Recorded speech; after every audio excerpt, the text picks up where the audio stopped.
Hello, hello, hello, everybody. Live from Denver, it is Friday night. Welcome to the show. Let's make sure that all of our sounds are working great. And as you can see, I am joined by my beautiful wife, Melissa. Hello, everyone. Very happy to be here with you guys tonight. Very, very happy indeed, actually. This has been quite a week. Oh, my God. And we definitely have some things to talk about. But we will begin the show with our usual format here, guys. See everybody, all my wonderful critics in the comment section here. Hey, everybody. I see we got all the usual suspects. So I won't call anybody out by name, but it's great that y'all have opted to join us this week and invite us into your home. I really, even to this day, even after all this time, even after every time I say this, I am just honored. I am just so happy to have the opportunity to be able to speak to you guys. So, what to speak about? Oh my God, so many things. Hey, Henny, and of course, even a welcome to our viewer from Bali. Yeah. Wow. I still can't get over the international aspect of YouTube and being able to broadcast to the entire world. It just boggles me. It really does. It's wonderful. So, what to say this week? A lot. We have a few things to go over. First off, our usual sort of things. We had a little announcement. We might as well lead the show with this. I was thinking, should this go at the beginning or the end or what? But let's go ahead and do it at the beginning.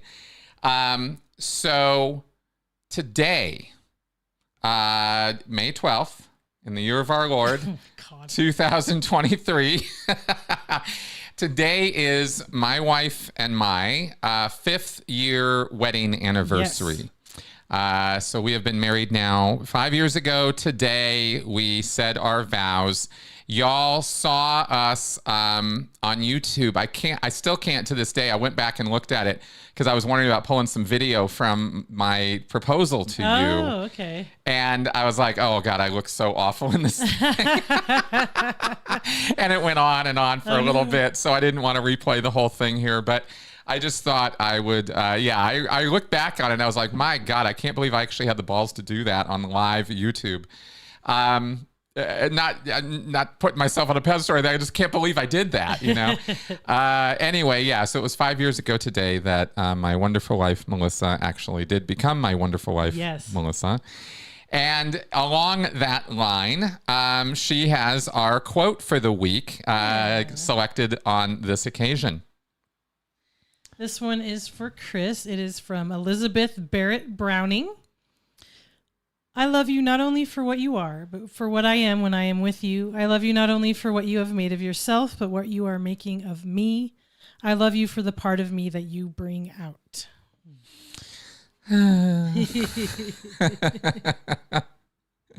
This is our, I'll just share this. This was it's 5 years, I guess, is your wood anniversary. Mm-hmm. So like WOOD, right? As opposed to silver, gold or whatever.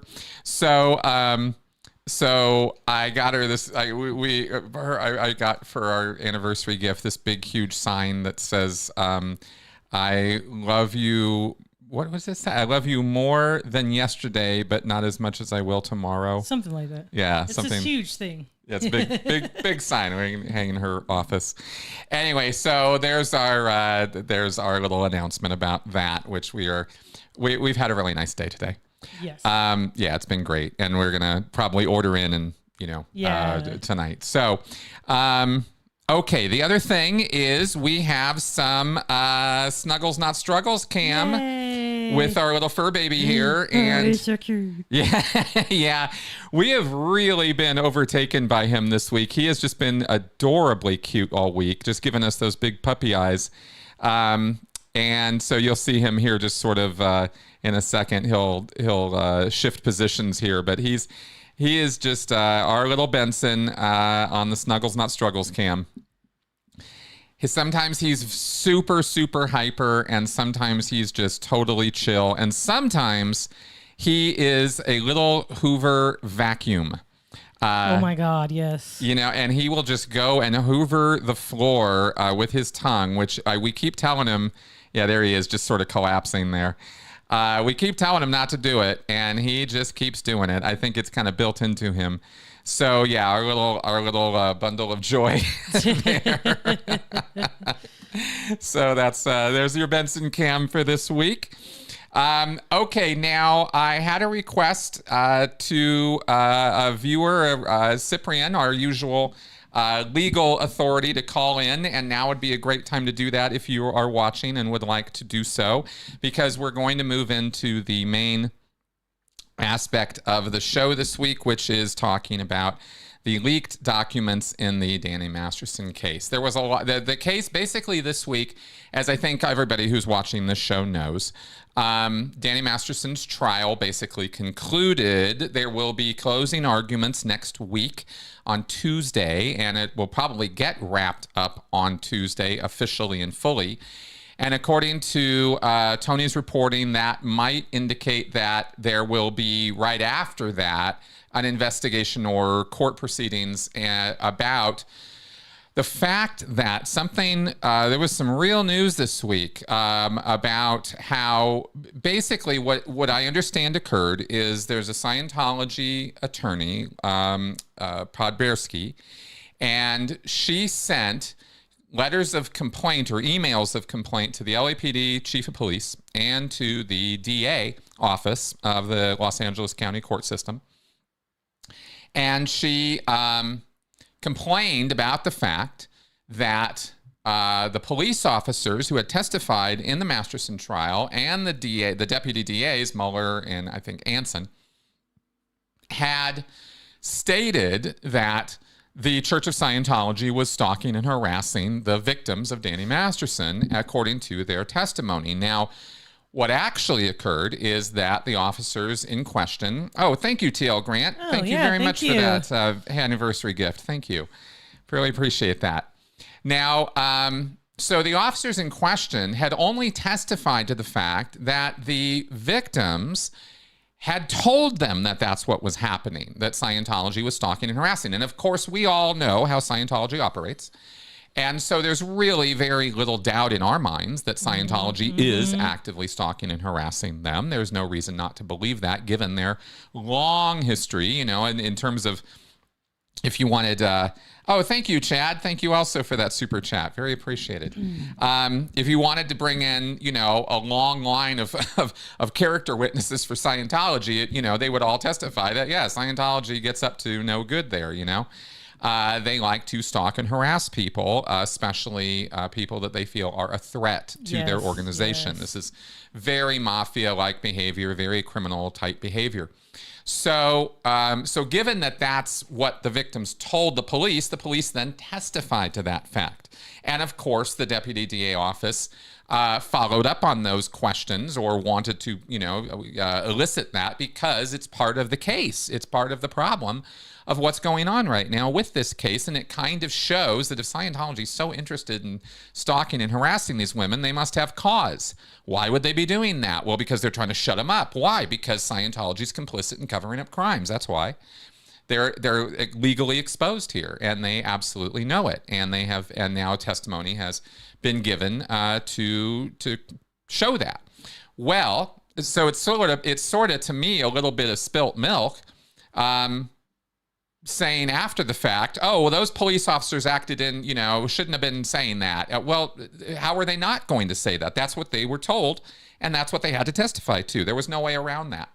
It wasn't the officer's choice to go do that. That when you're subpoenaed and you have to go give testimony, you got to be truthful. And they were only reporting on what they were told.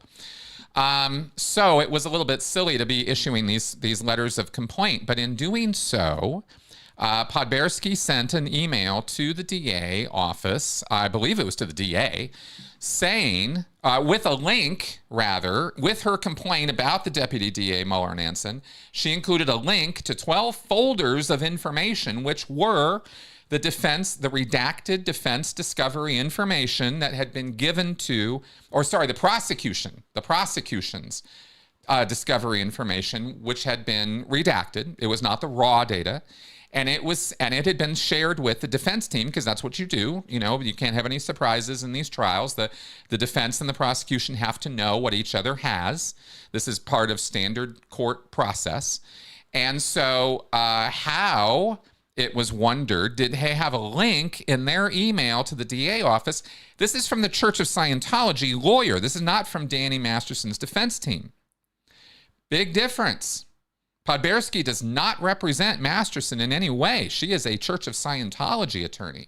So what is she doing, sending this email to the DA's office with a link to all this discovery information that she has no business having? It wasn't necessarily confidential. It wasn't under seal, but it's still bizarre and frankly very disturbing that Scientology has this. And there's a lot of sort of things that start coming up, or questions that start being asked in relation to this. And so what I thought we would do here is pick up. Okay, so I believe we have Cyprian on the line. So let me put my headphones on now. I just love the way the call-in studio interprets. I know, right? Names. Korea. Cyprian, are you there? Yep. Hey, welcome to the show. Well, I would like to correct you on a tiny thing. Those Bring it. documents are Correct away. confidential. Okay. They are not necessarily classified under the normal executive branch classification system, but they are confidential and are not supposed to be shared without permission.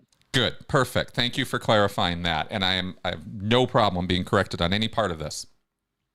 So as you guys might know, if you've watched my channel for any length of time, Cyprian is a federal level lawyer. Do I have that right, Cyprian?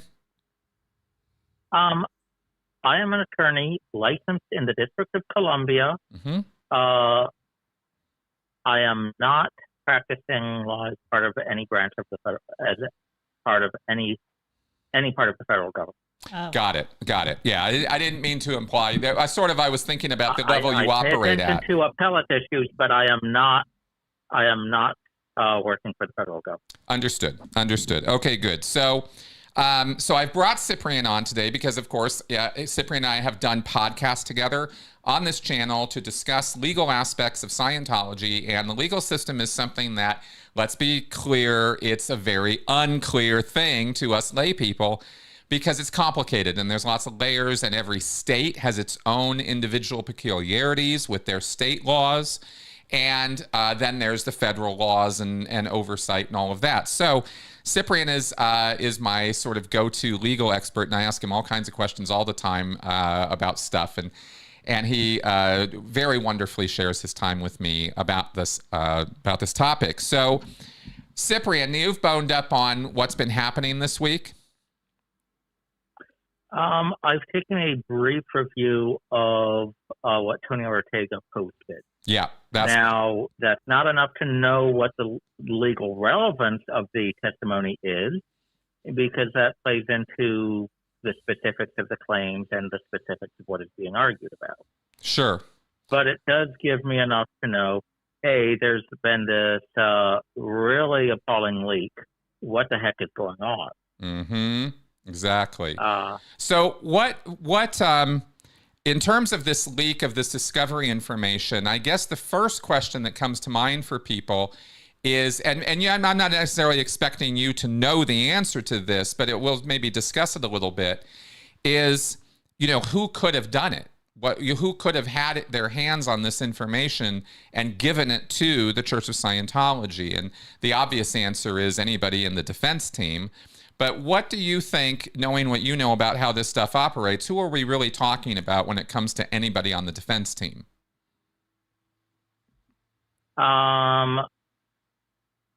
Well, there's a lot of ways that documents can be leaked. Mm-hmm. Ranging from poor practice by lawyers, having their digital credentials stolen. That happens, but rarely. Mm-hmm. My biggest guess would be someone on the defense team, probably one of their attorneys, passed the information to Scientology. Right. That would be my first guess. That is probably also your first guess. That's the first guess because, well, there is a bit of a habit of shady organizations having lawyers who will violate their oath to work for shady people. Right. Exactly. So for example, mafia bosses in prison. Yep. Here we go. Tend to have a lot of lawyers who take orders from the mafia boss in prison, pass them along to the mafioso outside, and that allows them to continue running their criminal empire. You have terrorists who are given, whose attorneys are given evidence against the terrorists, passing that information on to the rest of the terrorists.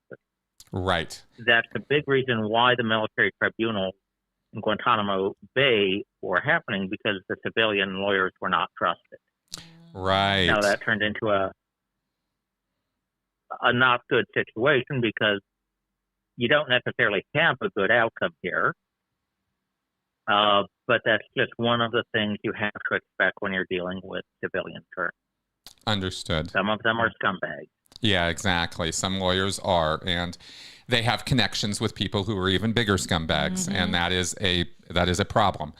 I'm very appreciative of the fact that all on your own you had connected the dots to this is a problem with mafia lawyers as well, because of course I will, make that parallel between the Church of Scientology and how it operates and the mafia.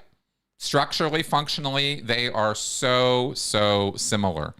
And this is just another example or reason of how they are, is you cannot, they will get their hands on this information and use it to continue their Scientology's operations against these women and in this trial, because Scientology has a huge vested interest in this criminal trial. They're not defendants in this trial, just Annie Masterson is.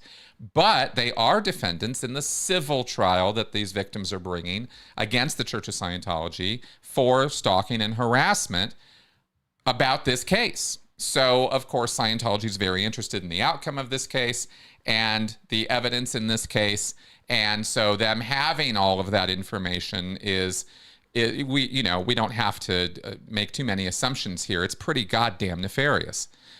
So, so clearly we can look at the defense team. Now, that does not mean that it couldn't have been leaked from somebody in the prosecutor's office, or somebody could have been paid somewhere along the way there. Money can do a lot of things. So we have to be open to the possibility that it could have come from other places. Cyprian, do you have any comment on that part? Well, lawyers tend to be bad at handling technology. So someone hacking into their computer or whatnot is possible, but again, that is not my first suspicion. Me too. Probably the best, the first instinct here is, I think, the best one. Investigate the defense team. They're the ones most likely to have passed the information along. Right. And apparently, now this does not have the same weight as, as answers given under oath, but both Hawley and Cohen, the main primary defense lawyers, I think have both stated to the judge that they were not personally responsible for the leak, but that could have been a lie. Yeah.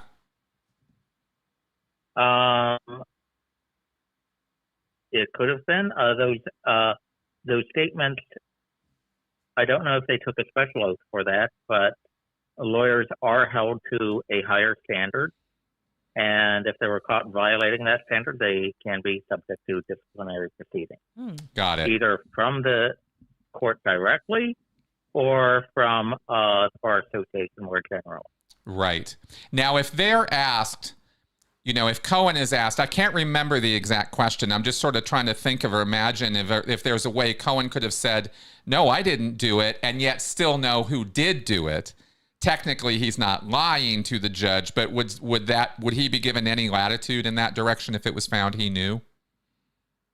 It depends on how rules get interpreted. Got it. And that is a jurisdiction by jurisdiction thing. Got it. Okay. Yeah. And unfortunately, we don't have hard answers on some of this. But my next question for you, Cyprian, is on this issue of leaking these documents. Is the action of doing that an illegal act? Does it violate the law, or is this a code of conduct issue? Well, prior to seeing Marcy's law, I would have just said it was a code of conduct issue, with maybe a chance that it was with maybe a chance that it was a criminal act. Now, I mean, it's definitely a code of conduct. It's definitely a disciplinary issue. Mm-hmm. Whoever did it is in trouble with the judicial system of California. Right. Okay. And then, okay, good. And we'll get to... However, Marcy's law... Yeah, let's go ahead and jump into that now. I was going to ask you about it in a few minutes, but what is Marcy's law? What are we talking about there, and how does that... Because that's a California thing, and this case is happening in California. So what's your familiarity with Marcy's law, and how would that affect this issue? Well, apparently it's also called the Crime Victims Bill of Rights, but... apparently in California it's known as Marcy's Law, and it was added to the California Constitution. Mm-hmm. Side note, the California Constitution is a huge contradictory mass of provisions that would drive me crazy trying to implement it. I am glad I'm not in California. Right. Because let's be clear for anybody... Let me just clarify for the audience. Of course, when we're talking about a state constitution and laws become part of the state constitution, these things get huge. It's not like the Constitution of the U.S. that's like you can put it in a little pamphlet. These are, state constitutions get gigantic. So it's so easily there could be contradictory laws or purposes and sub-purposes that run into each other. And that's just to clarify that for everybody. So please go on, Cyprian. One of the provisions that is now in the California Constitution is that documents may not be disclosed to the offender if it might result in the identification or harassment of the victim. Right. Which would be a complete... That would be a total violation of that code or that part of Marcy's law, because of course that's what Scientology is doing or is going to do with the material. One could safely argue or assume. Yep. Yeah. Yeah. So whether it's a good piece of legislation or not, well, now it's a criminal act, not just a disciplinary act. Wow. Wow. And what was your take on Podbersky being willing to come in to testify or talk about this in the court? Because apparently after closing arguments, the judge is looking at, okay, now we're going to do an inquiry into what's going on here. What is that process? What do you know about that, or what can you describe about what that process is?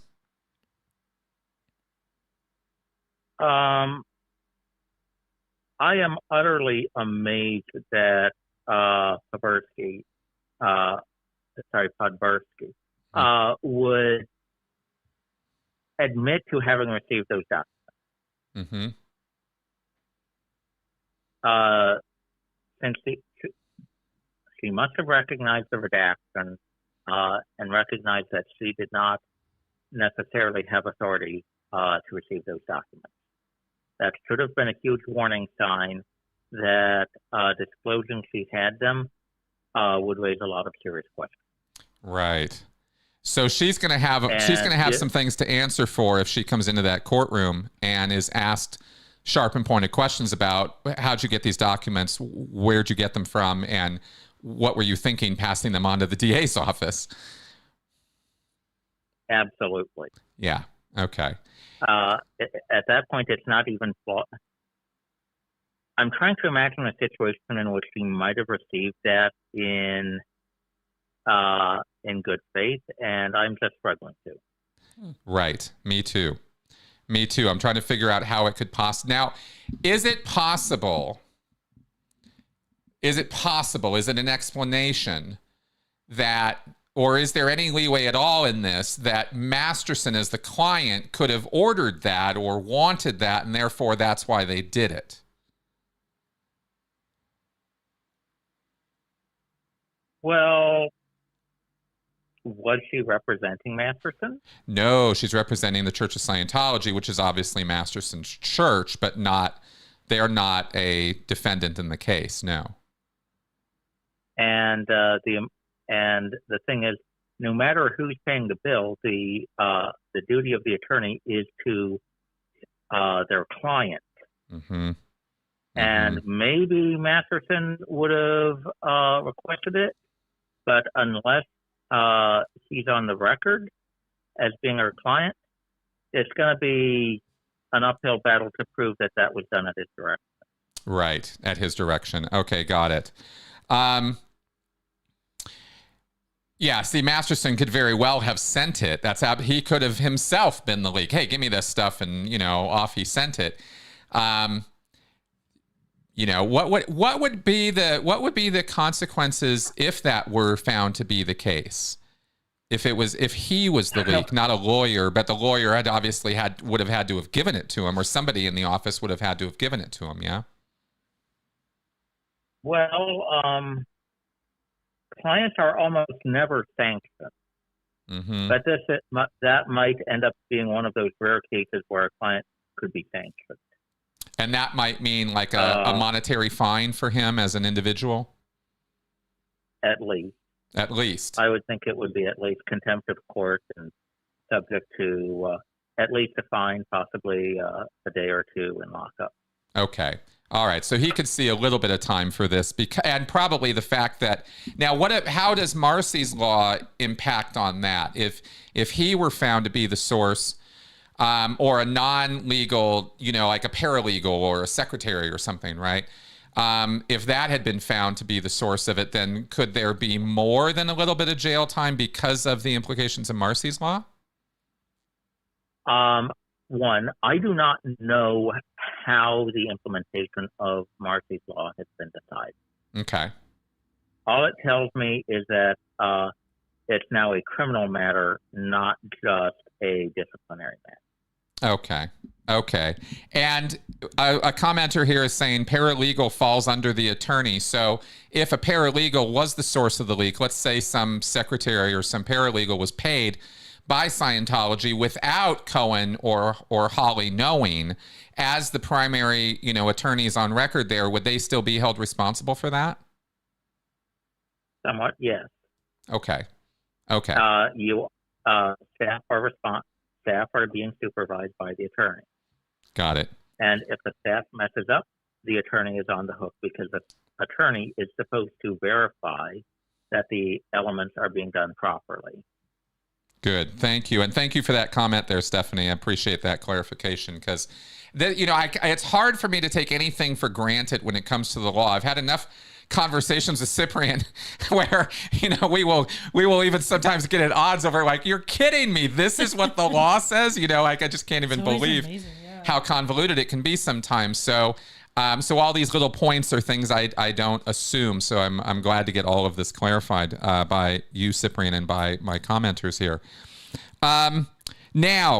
So we talked about punishment in terms of what could be levied. Now, how far could this go? Would we be talking about, you mentioned fines, we mentioned possible jail time, disbarment? I mean, if it came out that it was Cohen or Hawley or somebody else in that office, could this be referred to the Bar Association?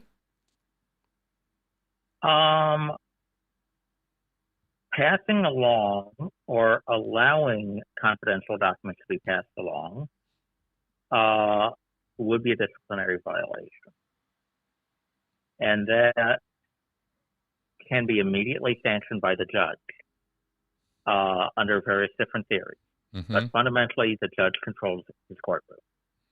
And allowing documents to be spread around, despite their confidential nature, would be a violation of the process. Mm-hmm. And it is absolutely within the power of the judge to punish and to demand remediation for it. That generally has limits.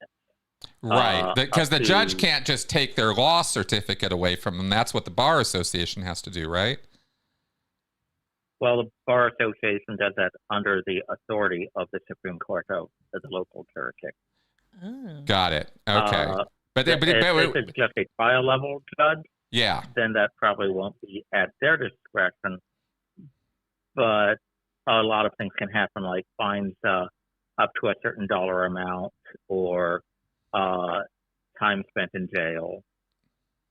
Right. Usually, if an attorney messes up badly, and this is badly, mind you, it could be things like being forced to take some continuing legal education classes,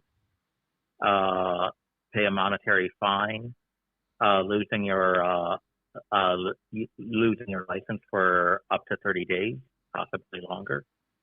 Okay. If the bar association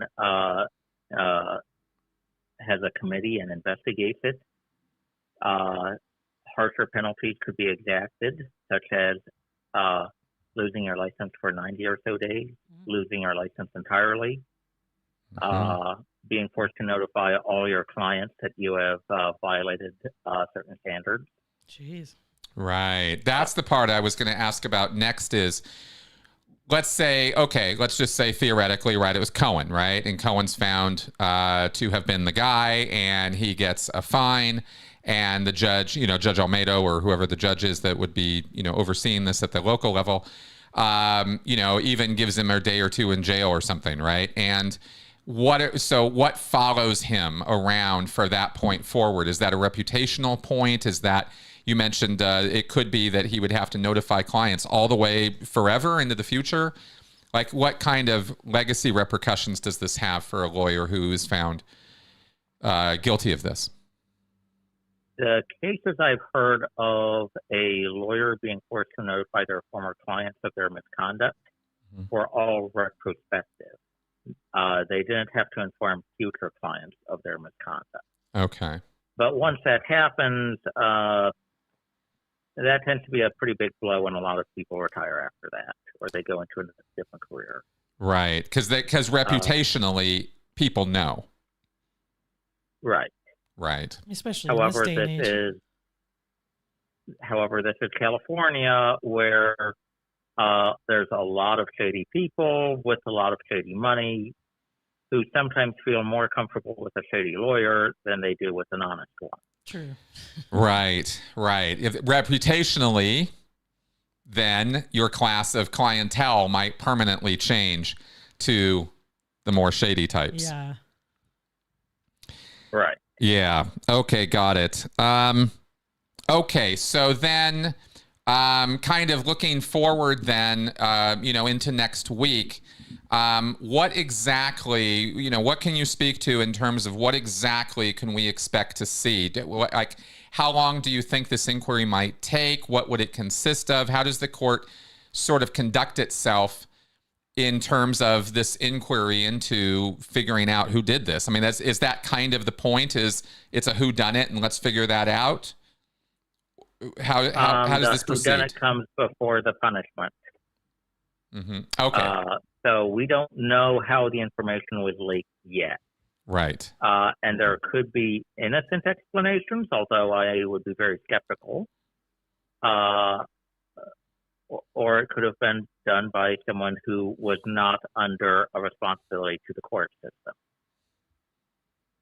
Right. So we don't know exactly how that's going to happen, but probably at least someone ranging from a sysadmin to an attorney or a clerk is going to get a few quiet words in private. Right. What if Podbersky walks in there and says, somebody sent it to me anonymously, or I received it in my office from sources unknown, it just appeared? What if the scenario is that somebody, a PI or some, shady type from Scientology, literally broke into the defense attorney's office and took the information and then anonymously gave it to her?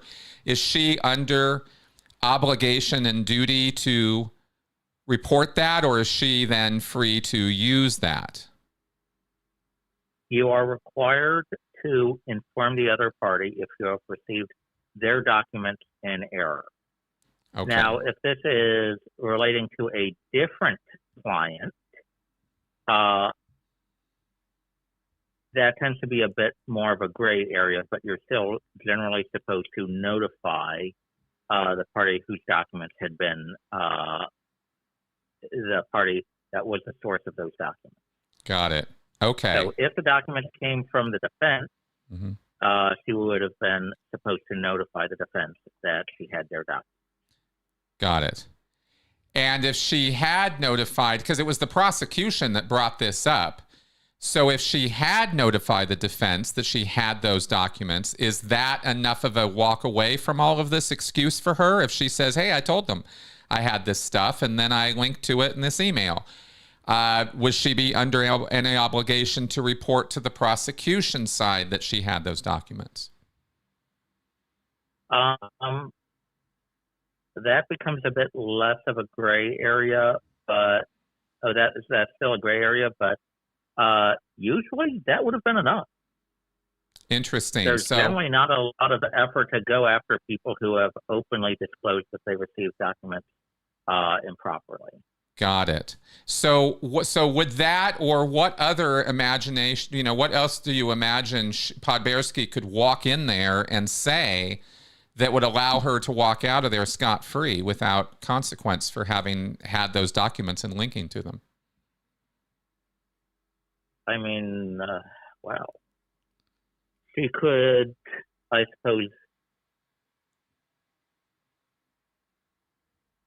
argue that the criminal and civil trials are so linked that, in effect, her client was also effectively on trial and thus should be granted the disclosure that was not granted. But at the same time, you're supposed to go through the normal process of filing a motion. Right. To try to keep the documents without notifying people simply because you think you have a right to them, it is not going to be accepted. Right. So yeah. I cannot imagine. I can imagine something that gets her a slap on the wrist. I cannot imagine something that would be totally acceptable. Got it. Okay, got it. And just for the audience, you looked into Podbersky a little bit. Who is this woman? What did you see about her? Because she's not just exclusively a Scientology attorney. She seems to be an attorney for the rich and shady. Okay, the rich and shady. That sounds about Scientology-like, and right up their alley. So her firm is Andrews Podbersky, and she seems to have graduated from a pretty decent California law school, and she seems to have checked all the boxes for being a fairly decent, competent, up-and-coming attorney who decided to go into private practice. She doesn't show any alarm bells of being incompetent or ignorant of the standards that she'd be required to adhere to. Her previous clients seem to have been people with a lot of money and a lot of accusations, and she seems to be able to handle being in the news without too many problems. Right. So I'm guessing she fully understood what was happening when she got those documents. Right. Right. She's not some hired gun from out of state or something who isn't familiar with California law or procedure. She should absolutely know. She had a duty report, and she absolutely knows now that she's in some trouble because of this. So we don't know what she's going to walk into the courtroom with next week as an excuse for this or as an explanation for this. But it doesn't look good in terms of her being able to just walk away from this. And I don't even know what to think about that right now. It's just, God damn, are these guys caught with red-handed, This is Scientology. To me, the SOP, To me, the surprising thing here is how huge a risk they were taking for virtually no gain. Right. They didn't have a likely chance of changing the testimony, Yep. and passing these documents along would have been hard proof that they received documents improperly. Right. I cannot see a good outcome for them from that. Right. Why do it? Exactly. And of course, this is along the same question line as why do all the fair gaming in the first place? It's the trial's happening. It's going. There's nothing you can do to stop it. Why would you keep doing this? And the answer, of course, is that I'm just going to say the answer to this is because Scientology is what it is. It can't help itself. The vindictive, vengeful nature of L. Ron Hubbard is written into the policies of Scientology, and the people who work at the Office of Special Affairs, which is their legal division, do not think like lawyers first. They think like Scientologists first. They don't think with the law first. They think with Scientology first. So anything that L. Ron Hubbard has written or that David Miscavige now is enforcing, regardless of what Hubbard said or wrote, what Miscavige wants, that's what their priority is going to be 100% of the time. And this sort of thing smacks of, Miscavige, who has been overseeing the legal affairs of Scientology directly. I have personal knowledge of this from my time in the Sea Org, right? I used to hear OSA staff complain about how Miscavige would hobby horse legal, which means he was riding the hobby horse. He was constantly on them about the legal affairs of Scientology. That's all he ever cared about. And this was something I knew, 2 decades ago. This guy has got his fingers in all the legal pies, and he directs as much as he can as to what's going to happen and what he wants done. And so the fair gaming continues, and now we see this. Someone caught red-handed in the act, but clearly this sort of thing would be something he would support and even order to be done. There's just no question about that. It's not even like a debatable point, It's just so if you know Scientology and you know David Miscavige and how he runs things, that's just the obvious truth here. Well, and he probably hopes it'll help make the Jane Does drop the charges. Well, that's the whole thing, is the whole fair game effort is an effort at intimidation to get them to sue for peace. I mean, hell, the JDs even talked about it on the stand in this trial, that it's like, hey, we'll do anything if you guys just stop attacking us, right? Please, just stop.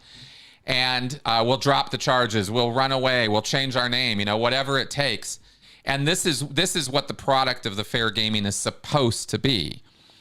Not working out for them right now, and the more that this gets exposed, the more they just keep doing it anyway, because they don't know how else to act.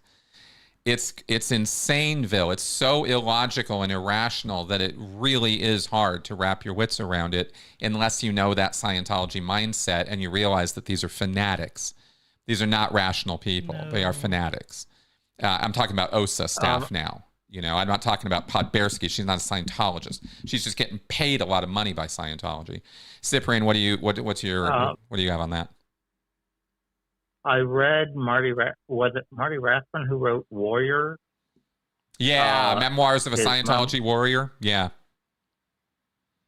One of the things he recounted was that there were a couple of cases in which Scientology was going to get a default judgment in, and then David Miscavige ordered some action to be taken, and they lost the cases. Yep. Which kind of resembles the mindset seen elsewhere among some bad clients, and that they think the purpose of law, and they think effective lawyers are mean lawyers. Effective lawyers are ones that win people's trust, that persuade with a good argument. They are not the ones that are the most physically scary or intimidating. Right. It is a fundamentally different process. Right. So some people simply order lawyers to file motions or do things that are, frankly, worse than useless. Right. Simply so they can get that feeling that they have punched someone in the face rather than anything that would actually be practical. That's right. And that's what this really looks like to me. Absolutely. And in support of that, I will say that there is Scientology policy that, I mean, L. Ron Hubbard's words are that the law can be used to harass. The law, that it can be used. It's a tool. It's a way of, you can manipulate this system in order to harass people and abuse people. And this is written policy in Scientology. I don't have to make this up. I don't have to wonder about this. It's right there in, I think, a 1955 issue from L. Ron Hubbard. And David Miscavige has obviously taken that and run with it, and tries to use the legal system and tries to use Scientology's sort of bottomless well of money to use the system for exactly that purpose. And we already know how he treats from testimony given by Mike Rinder, Marty Rathbun, Tom DeVock, Amy Scobie, so many people who came out of Scientology in the late 2000s and had stories to tell about how physically and psychologically abusive David Miscavige as an individual was to them. And that's his inner circle. That's the people he's supposed to be trusting and relying on the most. So if he's willing to treat those people that way, how's he willing to treat total strangers who are perceived as threats to Scientology or to his power? Well, he'll just destroy them. He'll absolutely destroy them, and he'll have no qualms about it whatsoever. And that's why we look at him and go, yeah, kind of psychopathic, malignant, narcissist behavior. It's really bad. And that's what we see reflected in the actions of Scientology, not just our suppositions about it, but what they actually do. We see this over and over and over again. So, so the conclusions are pretty clear. Do you have any other comments on this, Cyprian, from a legal standpoint that we haven't covered yet that you feel might be important for the audience to know or understand about what's happening or what's going to happen next week? Since I do not know more about the background legal allegations at the trial, I can't really comment on that. I would be very curious to see what happens to Habersky and the defense team here, because if they get punished heavily for it, Scientology is going to have a harder time recruiting higher paid lawyers. And some of Scientology's legal work has not exactly been sterling, but they at least need a few competent people in order to make sure all the rest of it fits together. If they lose those skilled people, they'll either have to pay even more for the outside experts, or they're going to have to hope a lot more that they can find competent people among the poor and desperate body of lawyers. Right. Right. So, well, given the quality of the private investigators that they hire, and I say that, facetiously because they're of very low quality and obviously very low moral character. And here we can talk about the stories that have been posted about the stalkers and the harassers of Ron Miscavige Sr. and the stories that just came out this last week from one of the PIs that actually had a conscience and couldn't, contain herself and had to report on specifics of, the kind of PIs that Scientology hires are bottom of the barrel people, disgraced cops and criminal cops and things like that. So one would expect that they would not be. Scientology is already probably pretty familiar with the bottom rung, shady. What did we say earlier? Shady and rich and shady. Yeah, rich and shady. Yeah, exactly. That's kind of their class of people. God, it's just so par for the course for these guys. But that's a very interesting point, Cyprian. Thanks for bringing that up, because again, that's that reputational legacy point of not only will this reflect on the lawyers and the repercussions to them, but this will reflect on Scientology as a client. And that's good news. I mean, as far as I'm concerned, if lawyers are shying away from Scientology because they know now or could know now that this is, that they're going to have unethical demands placed on them or could, that would be a very good reason to avoid becoming a lawyer for them. Well, anything else? No, thank you very much, Cyprian. Those were all the questions I had for you. I really, really, really appreciate your time.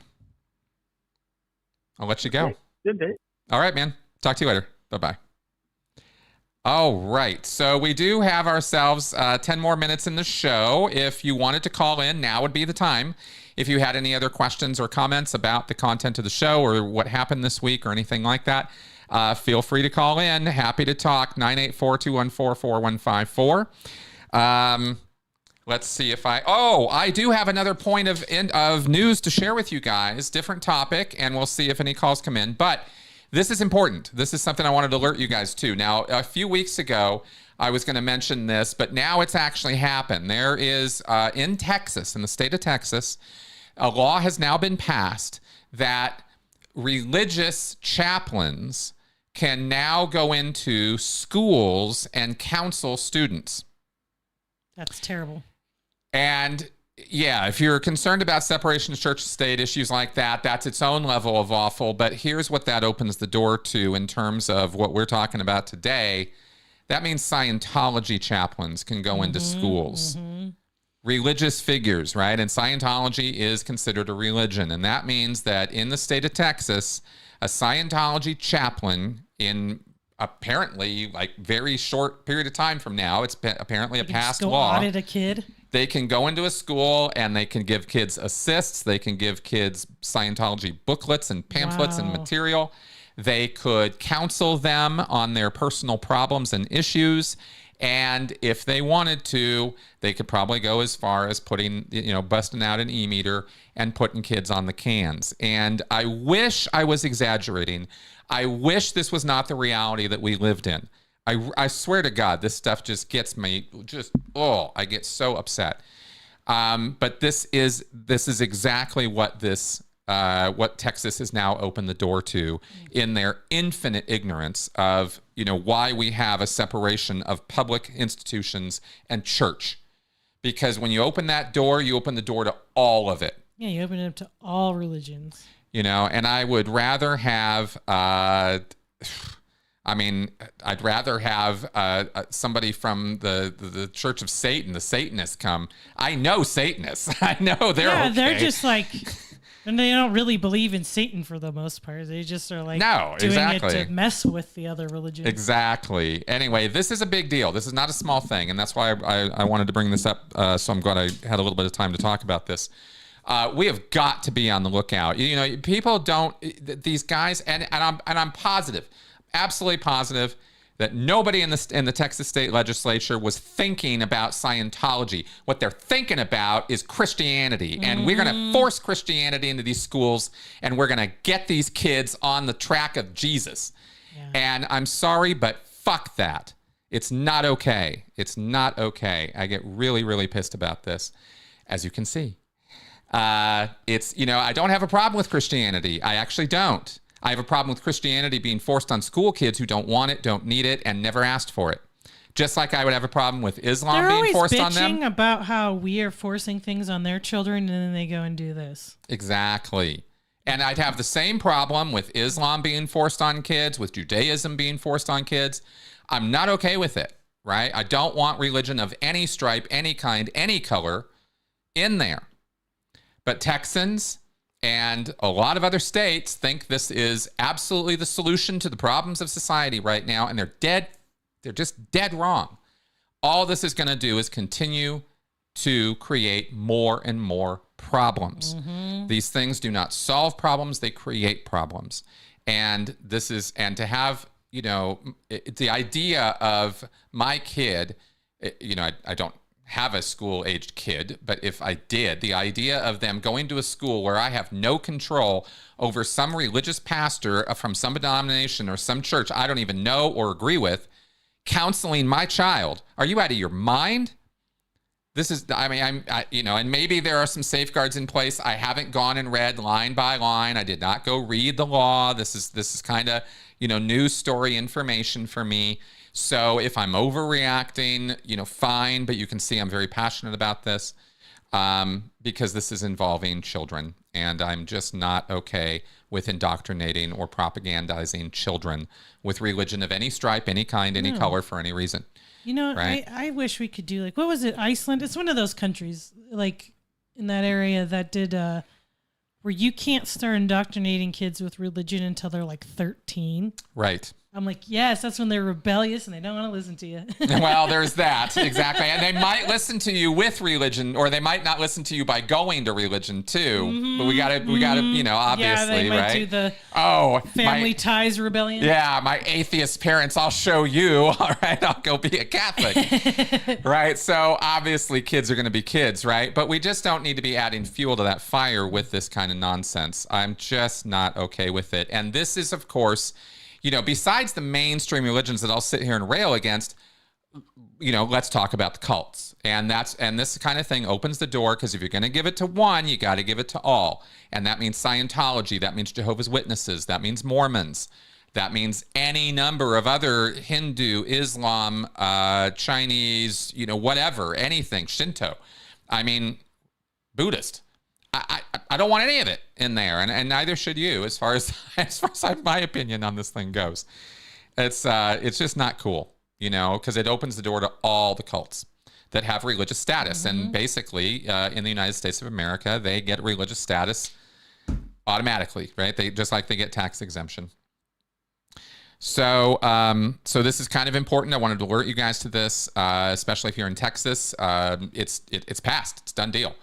So now, you know, is this going to happen in other states? Well, if it happens in one, you bet there are other states that are going to be very, very interested. I'll tell you which one I bet it would happen in. Yeah, exactly. You know, so we got to watch out for this kind of thing. This is the sort of thing that doesn't get a lot of media attention. Nope. You got to look for it. You know, this is one of those things you got to have your feelers out for this stuff, because it's awful. All right. So that all being said, let's go ahead and wrap up the show. Yeah. Now that I've soapboxed and ranted about that, this critical thinking cards, of course. Yes.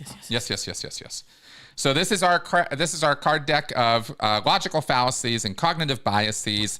In other words, things that make us not think too good. All right. Well, here we go. Your fallacy is appeal to emotion. Manipulating an emotional response in place of a valid or compelling argument. Luke didn't want to eat his sheep brains with chopped liver and Brussels sprouts, but his father told him to think about the poor, starving children in a third world country who weren't fortunate enough to have any food at all. Who's had their parents tell them that at dinner? Yeah. Appeal to emotion is one of the two primary logical fallacies that get people into Scientology. Appeal to emotion and appeal to authority. Those are your two primaries.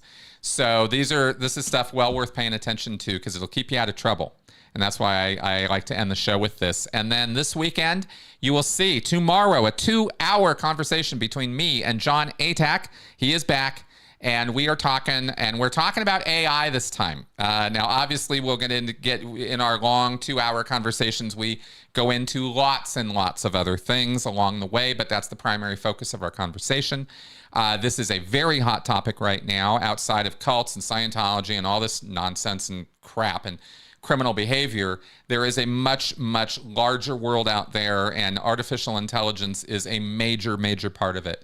And I thought, from my sort of psychological perspective, and John from his perspective, we would talk about things that are not being talked about right now, or not being given serious enough consideration right now when it comes to artificial intelligence and how it is developing.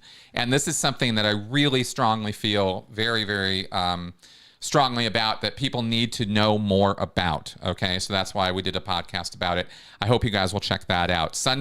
Last weekend, we did a live Q&A. I kind of changed my mind at the last minute. I'm not going to be doing that this week. We will be doing a pre-recorded Q&A on Sunday. And yes, on Monday, I plan on doing my show with Tony Ortega, Scientology, straight up and vertical. So, and we'll obviously be talking about the events of this last week in more detail than just talking about this leak. There were other things that happened this week that Tony reported on that we'll be covering. So, so that all being said, thanks for coming around, guys. Really appreciate your viewership and your support. Big time. I really do. And we're going to go enjoy our anniversary now. Yeah. All right, guys. See ya. Good night.